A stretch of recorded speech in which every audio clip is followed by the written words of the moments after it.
પંચમહાલના ગોધરાના નંદીસર ગામે ગૌચર જમીનમાં ગેરકાયદે ખોદકામને લઈ કબીરપુરના રાજુભાઈ ભરવાડ, અજય ભરવાડ, વિરમ ભરવાડ પોલીસ ફરિયાદ દાખલ થઈ કરોડોની કિંમતના ખનીજનું ગૌચર જમીનમાંથી ખોદકામ થઈ ગયું। આ અંગે ગ્રામજનોએ ખાણ ખનીજ વિભાગને ફરિયાદ કરી હતી।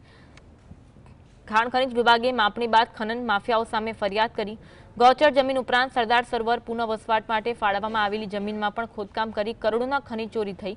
અંદાજે 1,89,000 મેટ્રિક ટન સાદી માટી અને મોરમનું ગેરકાયદે ખનન થયું। ખાણ ખનીજ વિભાગ દ્વારા 3.33 કરોડની કિંમતનું ખનીજ તેમજ 1.31 કરોડના પર્યાવરણ નુકસાન કુલ મળી 4 કરોડ 64 લાખ રૂપિયાની વસૂલાત માટેની ફરિયાદ નોંધવામાં આવી છે।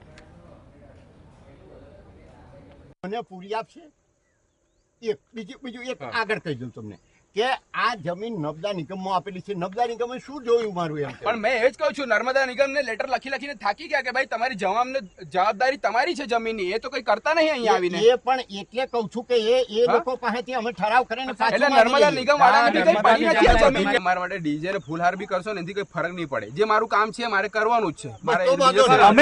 મારે